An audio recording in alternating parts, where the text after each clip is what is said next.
What if everything we've been told about human origins is wrong? What if ancient texts aren't mythology at all, but historical records of something far more incredible?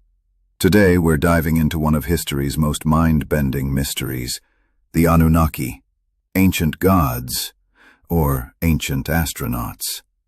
Picture this. It's 3000 BCE in ancient Sumer. Clay tablets are being carved with stories that would later shake the foundations of how we understand human history. These aren't just myths. They're detailed accounts of beings called the Anunnaki, whose name literally means those who came down from heaven. But here's where it gets crazy. These weren't your typical gods sitting on clouds. The Sumerians described them with an unsettling level of detail. Beings who descended from the sky, who ruled over both the heavens and the underworld, and who directly interfered with human evolution and civilization. Now, if this sounds familiar, it should. The Bible mentions something eerily similar in Genesis 6. The sons of God who came down to earth, took human wives, and created the Nephilim, a race of giants. Coincidence? Or were ancient cultures around the world witnessing the same events? Here's where things get really interesting. In 1976, researcher Zecharia Sitchin dropped a bombshell with his book, The 12th Planet. His theory? The Anunnaki weren't gods or myths. They were flesh and blood extraterrestrial visitors from a planet called Nibiru. According to Sitchin's translation of ancient texts, these beings came to Earth with a specific mission: mine gold to repair their planet's dying atmosphere. And when the work became too difficult, they genetically engineered a workforce. Us, humanity. Think about that for a second. What if we're not the product of random evolution, but a deliberate creation by an advanced civilization? What if these gods in our ancient texts were actually recording real events? The evidence is scattered across ancient tablets, temple walls, and creation myths from cultures that never had contact with each other. So what do you think? Were the Anunnaki divine beings, extraterrestrial visitors, or something else entirely? Drop your theories in the comments below, and don't forget to like and subscribe, because we're just scratching the surface of this ancient mystery. Trust me, what comes next will blow your mind. But the Sumerians themselves had a more grounded view. In their texts, the Anunnaki were not merely visitors. They were gods, governing the affairs of Earth and the cosmos. They were described as beings of immense power, capable of shaping the very fabric of reality. The roles of Anu, Enki, and Enlil, three of the most prominent gods in the Anunnaki pantheon, were crucial in the creation of humanity. Anu, the god of the heavens, was believed to be the father of the Anunnaki, while Enki, the god of wisdom and water, and Enlil, the god of air and storm, were instrumental in the development of mankind. In the Sumerian myth, the creation of humanity was not a spontaneous act. It was an experiment, a solution to a labor crisis among the gods. The Anunnaki, particularly Enki and the goddess Ninhursag, genetically engineered humans to serve as workers in the mines and fields. The creation of Homo sapiens was a deliberate act of genetic manipulation, blending the divine with the earthly. This act raises unsettling questions about the origins of humanity, suggesting that our ancestors may not have been the result of natural evolution, but rather of an engineered creation designed for specific purposes. As the myth evolved, the Anunnaki's role in human affairs became more complex. In later Babylonian texts, such as the Enuma Elish, the creation of the earth and its inhabitants was attributed to the god Marduk, a figure who supplanted the older gods of Sumer. This transition illustrates a shift in the religious and political landscape of Mesopotamia, when new dynasties sought to reshape the mythology of the past to suit their own needs. Marduk, once a lesser god in the Sumerian tradition, became the supreme deity. His story intertwined with the Anunnaki as he was said to have inherited their divine powers and roles. Despite this shift, the Anunnaki continued to be central figures in the religious and political life of the ancient Near East. They were believed to be the divine overseers of kingship, a notion that reverberated through many ancient cultures. Sumerian kings were seen as divine rulers, intermediaries between the gods and the people, often claiming descent from the gods themselves. This idea of divine kingship echoes the belief in the Anunnaki's direct influence on human affairs, particularly in the creation and governance of early civilizations. But why, one might ask, would these gods need to descend to Earth and create humanity? Why not simply rule from afar, as many gods do in other mythologies? One possible answer lies in the Anunnaki's need for labor. As Sitchin suggested, their primary reason for coming to Earth was to mine gold, a resource critical to the survival of their home planet, Nibiru. The Anunnaki's genetic manipulation of early humans may have been an attempt to create a species capable of handling the rigorous demands of mining and resource extraction. The myth of the Anunnaki thus serves as both a creation story and a warning, a tale of divine intervention that touches on themes of exploitation, control, and survival. If we follow the narrative proposed by Sitchin and others in the ancient astronaut theory, it paints a picture of humanity as a byproduct of an extraterrestrial agenda, designed to serve as workers in a cosmic enterprise. Whether or not one subscribes to this view, the Sumerian texts themselves suggest that the Anunnaki were deeply involved in the shaping of human civilization, teaching early humans not only how to mine gold, but also how to build cities, develop laws, and engage with the divine. Yet despite their immense power and influence, the Anunnaki were never truly worshipped in the same way that other gods were. Unlike other deities of the ancient world, there are no known temples dedicated specifically to the worship of the Anunnaki.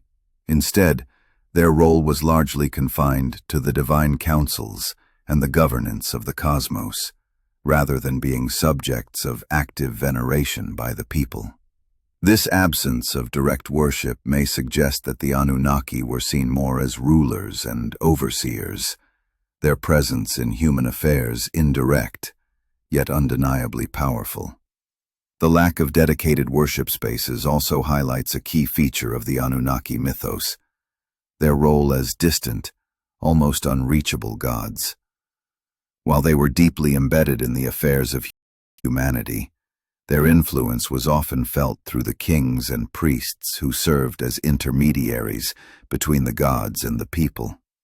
This dynamic, gods who govern but do not actively engage in daily human life, sets the Anunnaki apart from the more familiar gods of ancient religion, who often demanded direct worship and sacrifice. In the centuries that followed, the myth of the Anunnaki evolved, crossing cultural boundaries and influencing the development of new religious systems. Their names and stories were absorbed into the myths of neighboring civilizations, from the Akkadians to the Babylonians, the Persians, and beyond. In each new context, the Anunnaki took on new roles and identities, evolving into gods of different powers and attributes. They were no longer just the creators and overseers of humanity. They became symbols of divine power, cosmic order, and the deep mysteries of existence. The Anunnaki's story, however, is not just a relic of ancient myth. It has persisted through the ages, influencing modern thought and imagination.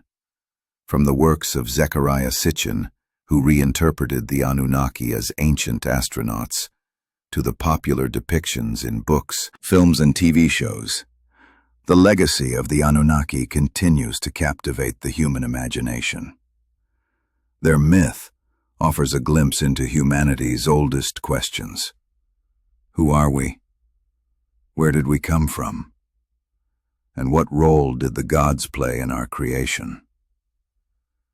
As we continue to explore the mysteries of our past, the Anunnaki remain a powerful symbol of the unknown, a reminder that our history may be far stranger, more complex, and more intertwined with the divine than we ever dared to imagine.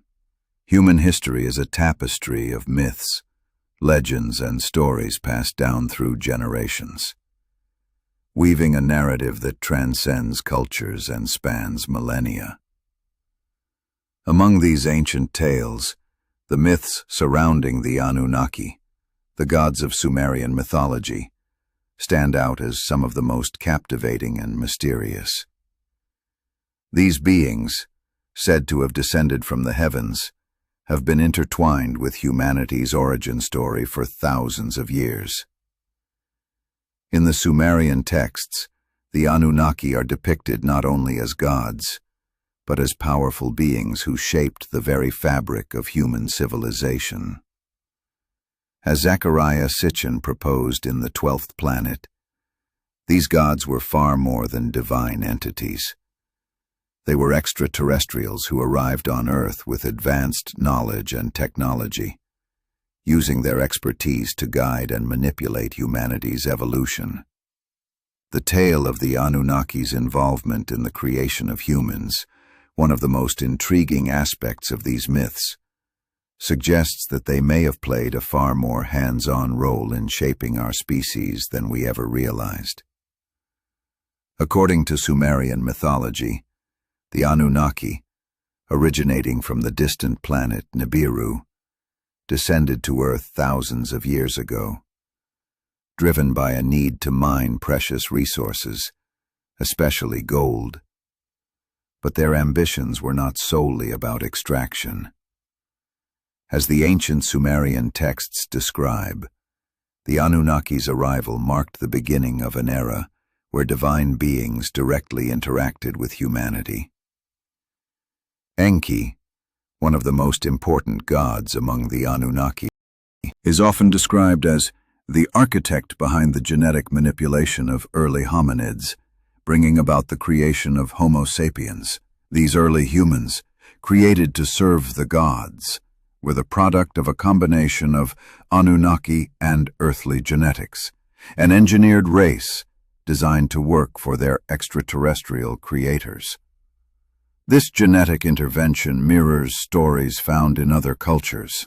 In the Bible, the creation of Adam shares striking similarities with the Sumerian accounts. In Genesis, God forms Adam from the dust of the earth, breathing life into him to become the first human. But as Michael Heiser, an expert in ancient Mesopotamian texts, points out, the Genesis story may be a simplified version of much older accounts, which include divine beings intervening in the natural world to shape humanity. The mysterious sons of God mentioned in Genesis 6, described as descending to earth and marrying the daughters of men, could well be a reference to the Anunnaki, whose hybrid offspring were said to be giants, the Nephilim. The concept of giants, or beings of extraordinary size, appears not only in the Bible, but in many ancient cultures. Sumerian and Babylonian myths tell of great heroes and rulers, like Gilgamesh, whose lineage was believed to be divine. In the Sumerian king list, rulers were said to have lived for thousands of years, their longevity attributed to their divine ancestry. The presence of these larger-than-life figures in ancient texts suggests that the Anunnaki's influence may have been more than metaphorical. They might have been the progenitors of a race of giants who played significant roles in ancient societies. The notion of the Nephilim, the offspring of the sons of God and human women, has long intrigued scholars. As described in Genesis, these giants were renowned for their strength and power, their existence sparking fear and awe. Some ancient astronaut theorists, like Sitchin, argue that these giants were the result of interbreeding between the Anunnaki and early humans, hybrids who inherited both the divine power of their celestial forebears and the physical might necessary to carry out their creator's labor. Whether literal giants or powerful demigods, the Nephilim were, according to ancient texts, creatures of great renown. This idea of hybrid beings, offspring of gods and humans, appears in cultures across the world.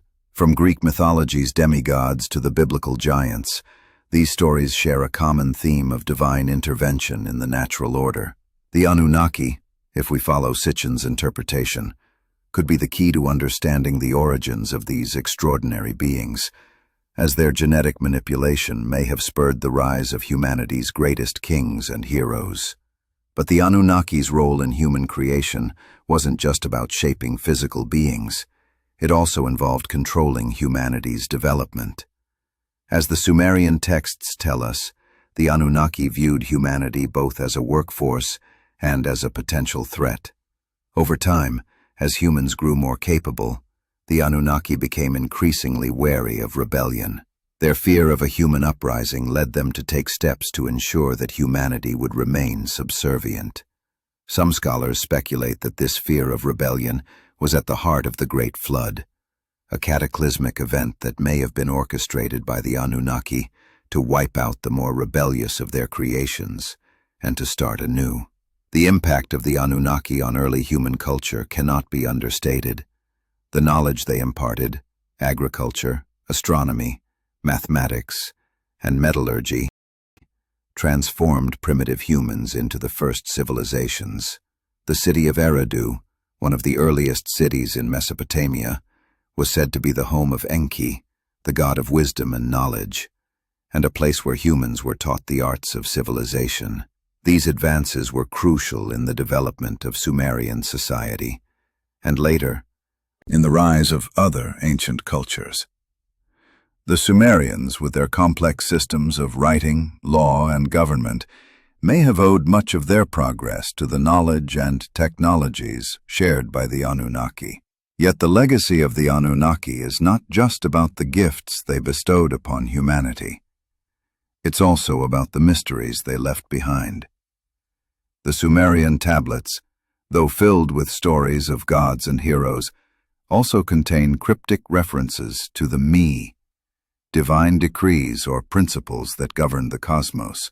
These mysterious tablets, often associated with the Anunnaki, may hold the key to understanding the deeper purpose of their interventions. Were the Anunnaki merely trying to create a workforce? Or were they engineering a more profound connection between humanity and the cosmos? As the Anunnaki's story unfolds in the ancient texts, it becomes clear that their relationship with humanity was far from simple. They were creators and rulers, but also manipulators, guiding humanity's evolution and keeping it under control. The genetic anomalies found in modern humans, from certain inherited traits to peculiar medical conditions, may be a trace of the Anunnaki's touch, evidence that their influence did not end with their departure from Earth. Could it be that these genetic anomalies are the remnants of an ancient experiment gone failing, and they required vast amounts of gold to repair it? Gold, he argued, could be ground into fine particles and suspended in the air to protect Nibiru from cosmic radiation. To save their world, these beings traveled across the solar system and found what they needed in abundance, here on Earth. At first, the Anunnaki mined the precious metal themselves. The early tablets describe the gods laboring deep within the earth, enduring heat, exhaustion, and conflict. Eventually, as Henry Crane wrote in Anunnaki, Reptilians Beyond Myth, Science and Humankind, the toil led to rebellion. The lesser gods, called the Ajiji, refused to continue. Their uprising forced the high gods, Enki, Enlil, and Anu, to find a new solution. The story that follows is one of divine innovation and, perhaps, of human creation. In the Sumerian Atrahasis epic, the gods gathered in council. Enki, the god of wisdom and science, proposed a daring plan: to fashion a new creature to bear the burden of labor. He mixed the clay of the earth with the essence of a god, shaping the first human being. The tablets record the birth of Lulu Amelu, the primitive worker. According to Sitchin, this moment was not symbolic, it was biological. He believed the Anunnaki altered the DNA of an existing hominid, merging their own genetic code with that of early humans to produce a new hybrid species. Us. Riven Clark, in Anunnaki Revealed, The Secret Visitors of Humanity's Past, described this event as the ultimate act of divine engineering. Humanity, he wrote, was designed as a workforce, intelligent enough to follow orders, strong enough to labor, and dependent enough never to rebel completely. This theory reimagines the Eden story in the book of Genesis, where Genesis says, God formed man from the dust of the ground. The Sumerian texts speak of clay mixed with divine blood. Where the Bible describes Adam as shaped by God's breath, Sumerian accounts describe a laboratory of life, where Enki and the goddess Ninhursag experimented until success was achieved. If we believe these accounts, humanity's origin was not an accident of evolution, but a deliberate act of creation, or perhaps manipulation. We were, in this interpretation, the ultimate solution to a celestial mining problem. The Anunnaki's gold operations were said to begin in Africa, a continent rich in minerals. Sitchin pointed to regions like southern Africa, where ancient mines have been discovered, some estimated to date back tens of thousands of years. While mainstream archaeology attributes them to early human activity, the ancient astronaut theory suggests otherwise. Could these be remnants of the first mining colonies, the silent scars of the Anunnaki's mission?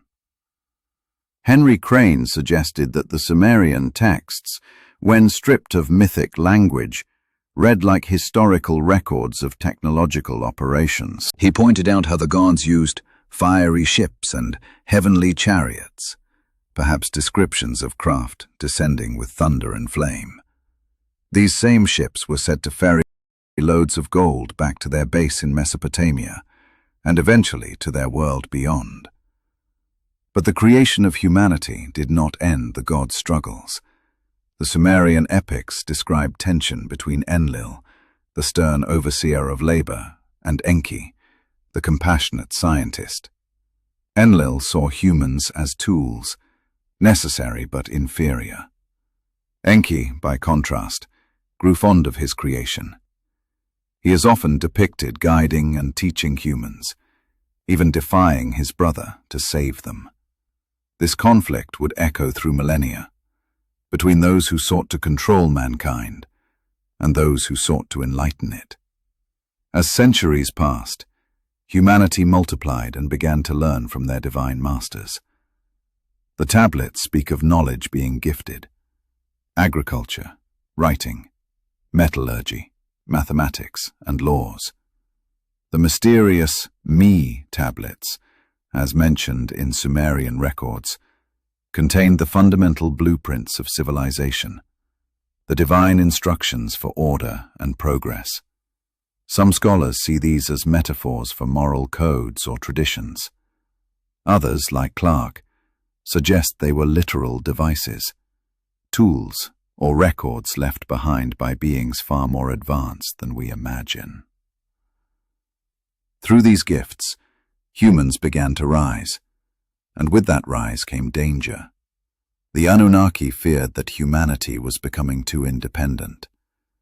Ancient texts tell of Enlil's growing concern over human noise and disobedience. The clay tablets record his complaint. "The people are noisy. Their clamor disturbs my rest." It's a simple phrase, yet it marks the beginning of divine resentment. Humanity, once designed to serve, now sought to live freely. The gods' response would be catastrophic. But that is a story for another chapter. Still, beneath the myths lies an unsettling reflection of our own history. Across the world, civilizations have preserved echoes of this story. Gods creating humans to work, humans rebelling, and gods punishing them. The Egyptian texts speak of Ra ordering mankind's destruction when they turned against him. The Mayans told of the gods destroying their earlier creations because they could not speak or remember the divine. In every culture, there is a memory of servitude and rebellion, a cycle of creation and reset. Gold itself, in all these tales, remains a thread connecting gods and men. To the Sumerians, it was the metal of the gods, incorruptible, radiant, eternal. In their temples, statues of deities gleamed with gold leaf, symbolizing divine presence. In later ages, gold became the measure of wealth and power, the earthly reflection of something heavenly. Even today, humanity's fascination with gold borders on the spiritual, as if we still carry the memory of its cosmic importance. Archaeological evidence, though debated, adds intrigue. In southern Africa, archaeologists have uncovered vast networks of ancient mines, some tens of thousands of years old. Tools, stone hammers, and deep tunnels carved into rock suggest systematic extraction far beyond primitive means.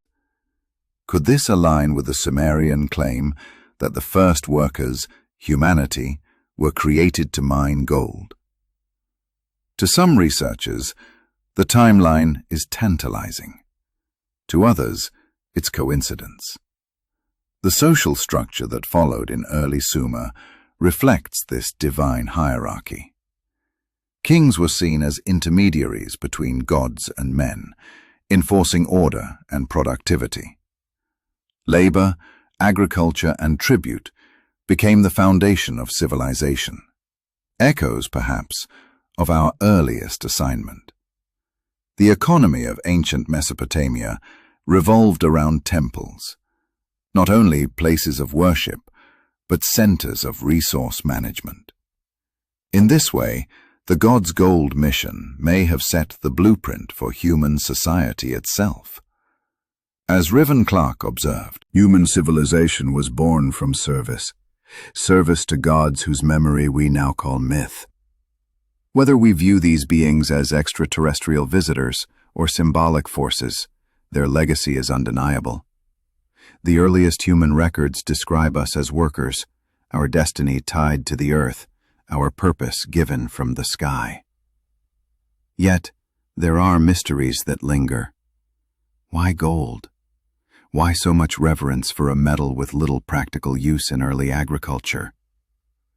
Perhaps the answer lies beyond the physical. Gold resists corrosion, shines eternally, and conducts energy flawlessly. To the ancients, it was the essence of immortality. To a civilization from the stars, it might have been something more, a key to sustaining life itself. Even as the Anunnaki's presence faded from the world, their influence remained woven into the mythic memory of humanity. Stories of gods descending in fire, teaching knowledge, demanding tribute, all find echoes in later scriptures. The biblical notion of humanity laboring by divine decree, the Egyptian vision of men serving Ra's will, the Greek tales of Prometheus defying Zeus to aid mankind, all seem to spring from this ancient seed.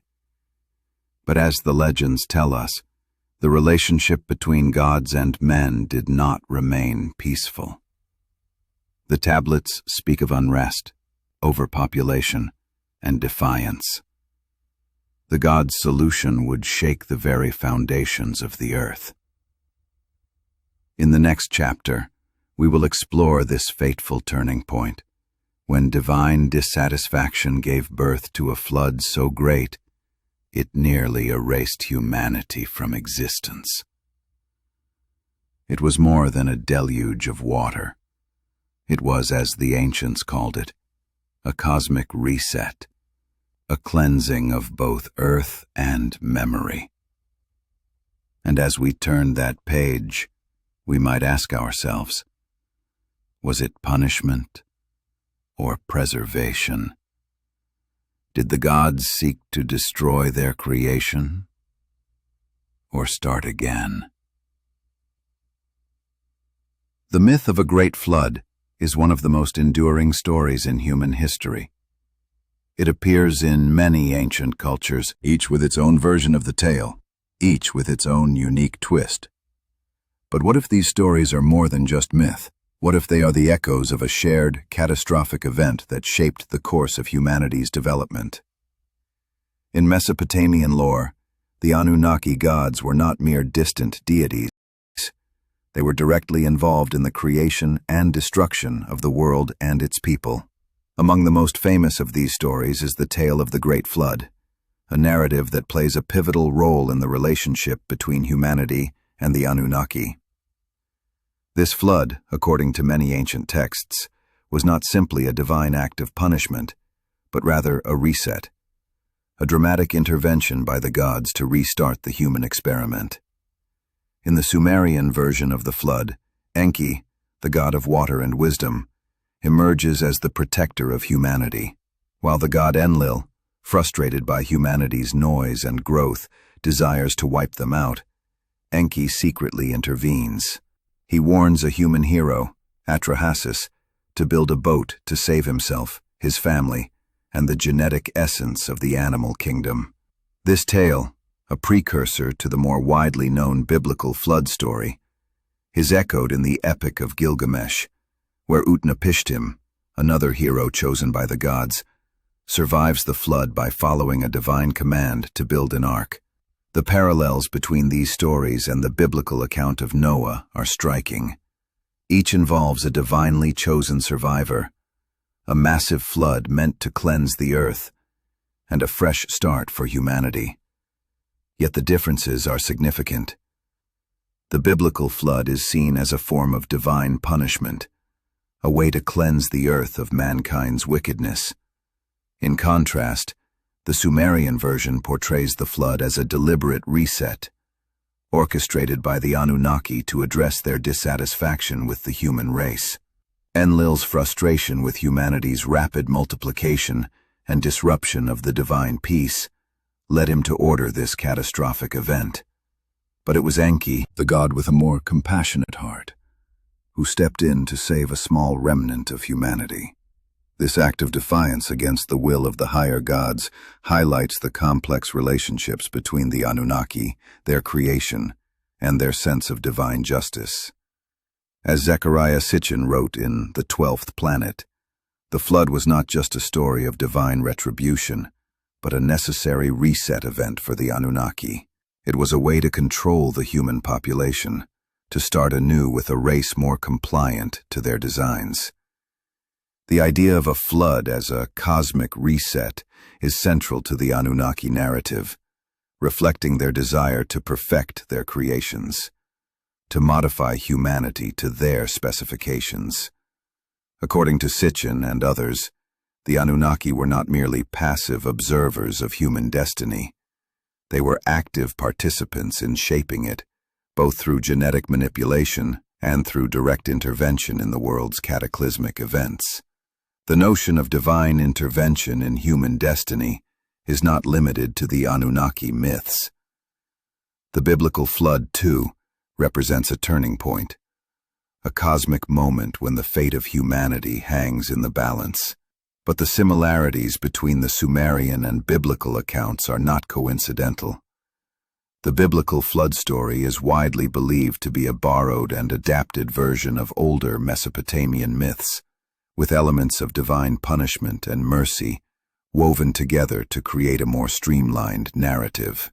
The differences lie not in the event itself, but in how the story is told. One focuses on divine justice, while the other emphasizes the mercy of the gods. One of the key figures in these flood stories is Enki, the god of wisdom and water. In the Sumerian tradition, it is Enki who provides humanity with the means to survive the deluge. He gives specific instructions to Utnapishtim, or Atrahasis, on how to build the boat, ensuring that the survivor can carry the essence of life forward after the floodwaters recede. Enki's role as a protector of humanity stands in stark contrast to the more wrathful gods, like Enlil, who view the human race as a failed experiment. This tension between the gods, between those who would destroy humanity and those who would preserve it, adds a layer of complexity to the flood narrative. It reflects a deeper struggle among the Anunnaki themselves, a reflection of their own internal divisions about the fate of mankind.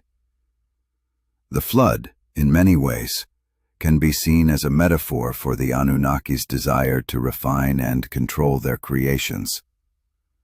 After the flood, the survivors, the chosen few, are tasked with repopulating the earth. But these post-flood humans are different. Some theorists suggest that this event marks the beginning of a new chapter in human evolution.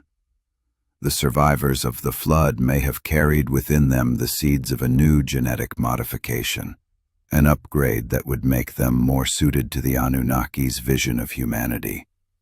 The idea that the flood represents not just the end of one era, but the beginning of a new phase of human existence is central to many ancient astronaut theories. Sumerian texts speak of the gods' involvement in reshaping the world after the flood. Cities were rebuilt, and new kingship was established. The flood had not only served as a form of divine punishment, but as a way to recalibrate the world according to the gods' will. Some even argue that the flood was the Anunnaki's way of asserting their control over Earth's resources and the human population. The flood narrative, then, is not just a story of survival, but one of reasserting divine order. The concept of the flood as a divine reset event is not limited to Mesopotamian and biblical traditions. Flood myths can be found in cultures around the world, from the biblical Noah to the Mesoamerican flood stories to the ancient Indian flood myth of Manu. These shared themes suggest that the flood myth may be more than just a coincidence. Perhaps, as some theorists argue, these tales stem from a single catastrophic event that was passed down through generations, each culture adapting the story to fit its own worldview. In addition to its symbolic role, the flood also had a practical significance for the Anunnaki. The flood allowed the gods to start over with a more compliant and controllable population. By wiping out the previous generations of humans, the Anunnaki could rebuild humanity according to their own designs, less noisy, less troublesome, and more suited to the gods' needs. The survivors, in some accounts, were chosen not only for their ability to repopulate the earth, but for their special connection to the gods. This divine favor marked them as a new breed of humanity, one that would carry forward the legacy of the Anunnaki. The legacy of the flood, and the Anunnaki's role in it, continues to echo through the ages. The flood story marks a boundary between the old world and the new, a dividing line in human history that separates the failed experiments of the past from the divine reset that allowed humanity to thrive once again. It is a story of divine intervention, of cosmic power struggles, and of the gods' control over fate. And as we move forward, we'll explore how these ancient myths continue to shape our understanding of the Anunnaki and their legacy in the modern world. From new theories about their influence on human evolution to the mysteries of ancient technology, the Anunnaki story is far from over. Their imprint on history is felt not just in ancient texts, but in the very fabric of our civilization. This shared legacy, passed down through the generations, continues to inspire questions, theories, and debates about the origins of humanity and the role of these ancient beings in shaping our destiny. Next, we'll explore the Anunnaki's lasting influence on modern theories and their place in the ongoing search for the truth behind our origins. How does their legacy resonate in today's world, and what secrets might still be hidden in the myths of the past? Join us as we continue our journey into the mysteries of the Anunnaki. The Anunnaki's legacy remains a powerful force in the study of ancient civilizations, and modern theories continue to shape the way we understand their impact on humanity. For centuries, scholars and theorists have sought to explain the ancient accounts of these mysterious beings, gods who descended from the heavens to shape the course of human history. Today, their story is not just confined to ancient tablets and myths. It continues to inspire new interpretations of human evolution, technology, and even the search for extraterrestrial life. One of the most compelling modern theories surrounding the Anunnaki is the ancient astronaut hypothesis. This theory suggests that the Anunnaki were not gods in the traditional sense, but advanced extraterrestrial beings who visited Earth thousands of years ago. Zecharia Sitchin, one of the most prominent proponents of this theory, argued that the Anunnaki came from a distant planet called Nibiru, orbiting the Sun in an elongated elliptical orbit. According to Sitchin, the Anunnaki arrived on Earth to mine resources, particularly gold, which they needed to repair their home planet's failing atmosphere. This theory has captivated many who believe that our ancestors were influenced by advanced alien technology, and that the Anunnaki were instrumental in shaping humanity. Sitchin's theory, though controversial, is far from the only modern interpretation of the Anunnaki. As new scientific advancements continue to push the boundaries of our understanding of human origins, the possibility that the Anunnaki were involved in humanity's creation has gained a renewed focus. Some theorists propose that the Anunnaki genetically engineered early humans, mixing their own DNA with that of local hominids to create a more advanced and obedient species. The idea that humanity might be the result of extraterrestrial intervention rather than natural evolution challenges traditional scientific views, but also opens the door to new possibilities about the true origins of our species. In the realm of genetics, researchers have found intriguing evidence of anomalies in human DNA that some theorists link to the Anunnaki. For example, the presence of certain genes in modern humans that are not found in our closest primate relatives raises questions about how humanity's genetic code came to be. Could the Anunnaki have altered the human genome to make us more capable of complex thought, physical labor, or even communication? While mainstream science is cautious in exploring such ideas, the persistent anomalies in human DNA continue to fuel speculation that our evolution may have been guided by intelligent beings, whether human, divine, or extraterrestrial. This idea of genetic manipulation by the Anunnaki is not just a concept for science fiction. Some researchers point to the advancements in technology and culture in early Mesopotamian civilizations as evidence of a guiding hand. The rise of cities, the invention of writing, and the development of complex social structures happened at an astonishing pace. Could these advancements be the result of the Anunnaki sharing their knowledge with humanity?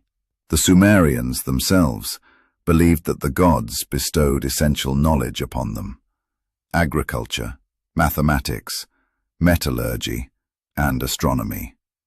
In fact, many of the great achievements of ancient civilizations can be traced back to this divine intervention, which, according to some, came from beings not of this world. The technology and architectural achievements of ancient civilizations also tie into this narrative. In Mesopotamia, towering ziggurats were built as temples for the gods. These massive structures were not just places of worship. They were seen as links between the heavens and the earth, designed to facilitate communication between the Anunnaki and humans. The precision and scale of these temples raise questions about the methods and knowledge required to build such monumental structures. Could the Anunnaki have played a role in teaching humans advanced engineering techniques? Or were these temples merely symbolic representations of divine power?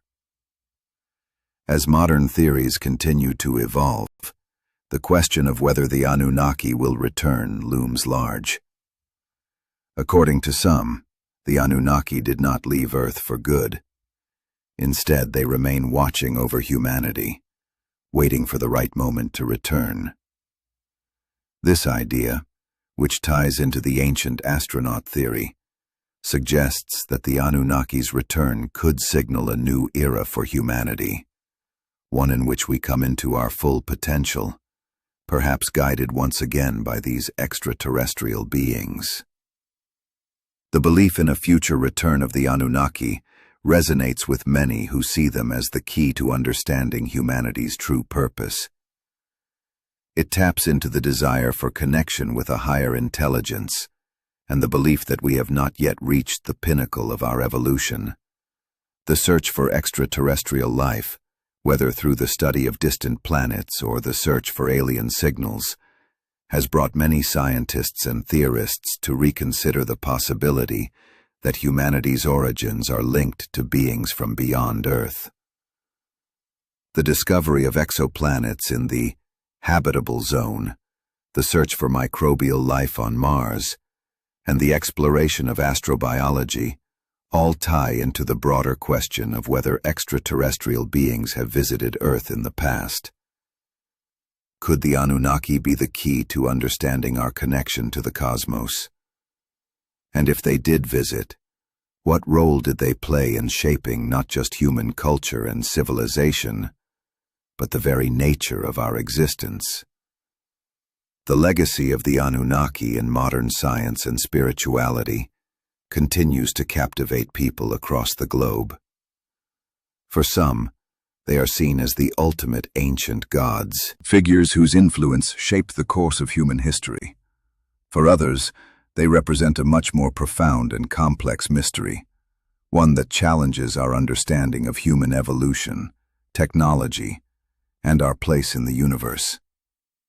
In today's world, where science fiction often intersects with cutting-edge science, the myth of the Anunnaki is more relevant than ever. It speaks to our desire to understand where we come from and what lies beyond the stars.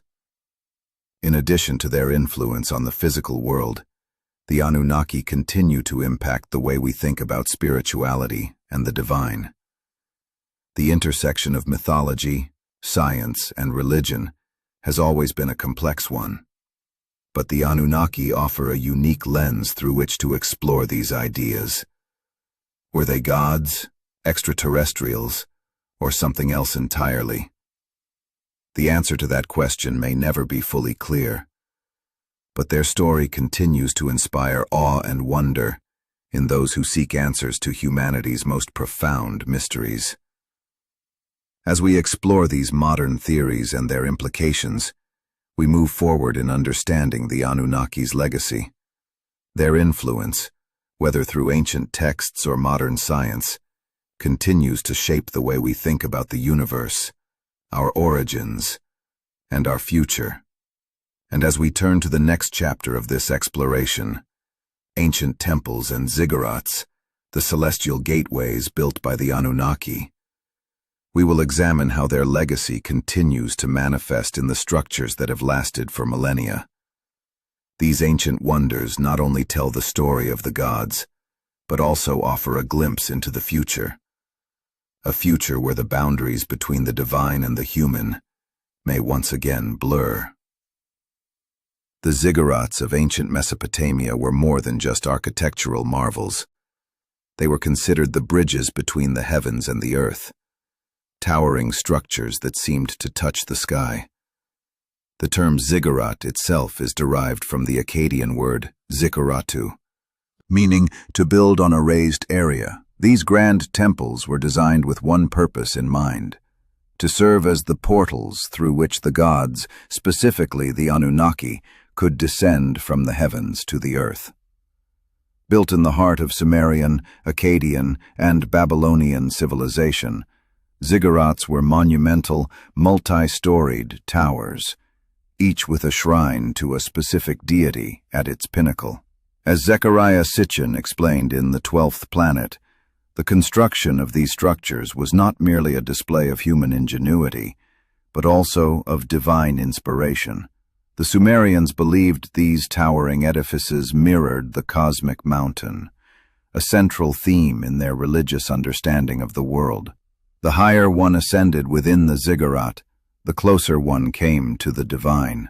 The closer one was to the gods themselves.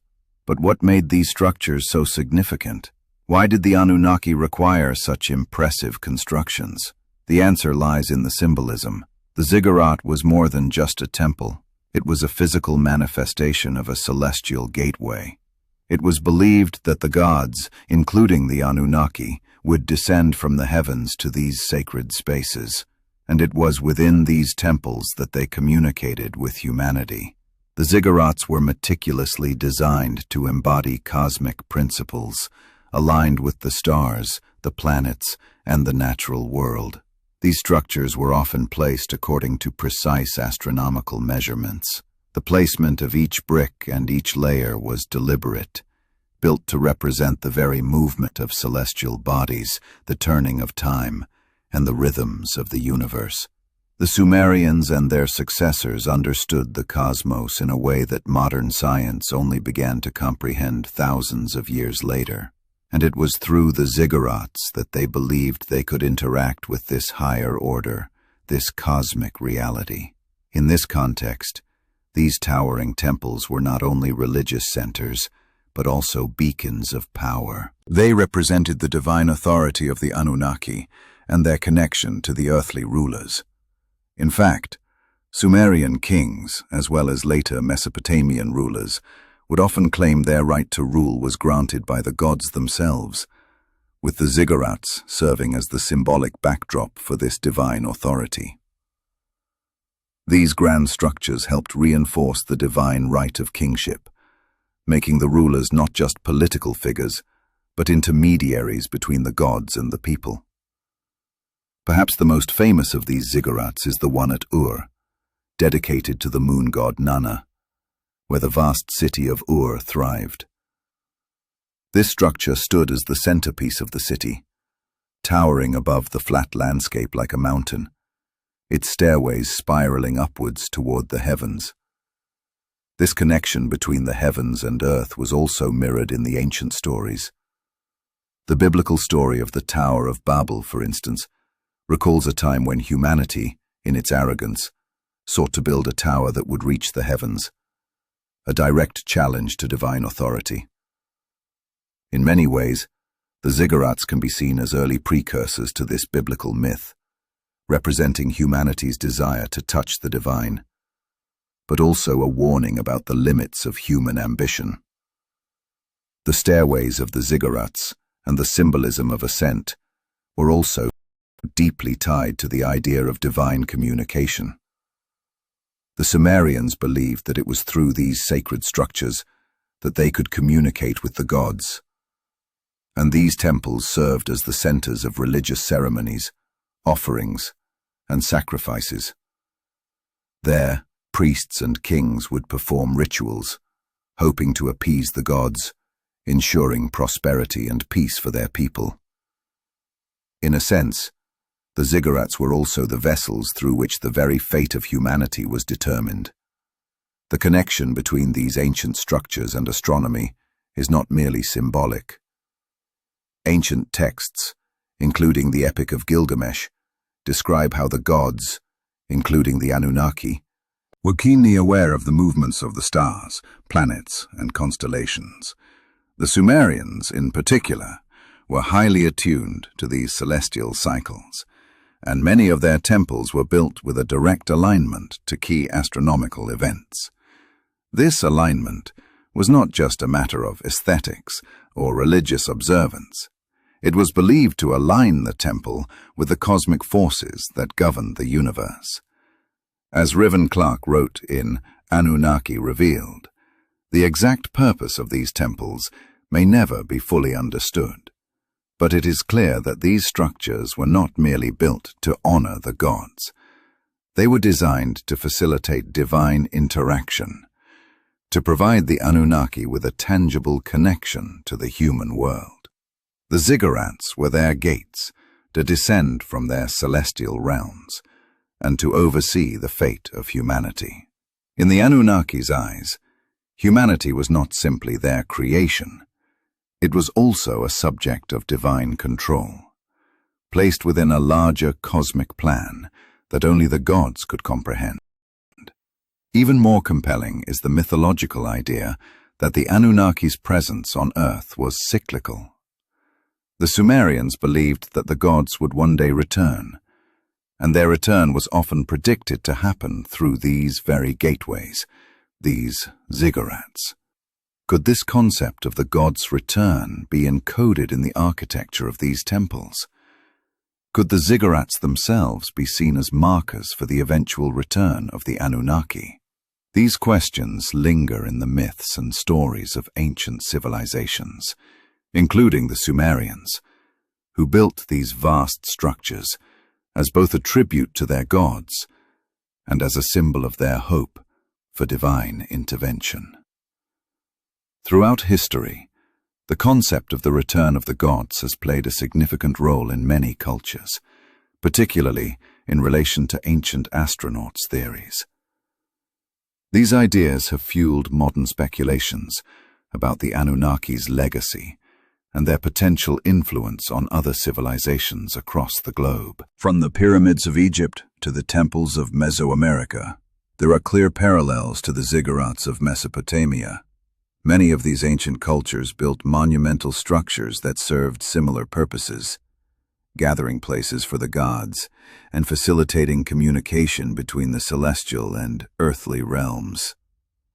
As we explore these connections further, the next chapter will dive into how these Anunnaki myths spread across cultures, evolving into new forms and interpretations, giving birth to similar deities, symbols, and structures in civilizations far beyond Mesopotamia. From the pyramids of Egypt to the temples of the Americas, we see the shadow of the Anunnaki extending across the globe, each civilization adding its own layer to this cosmic narrative.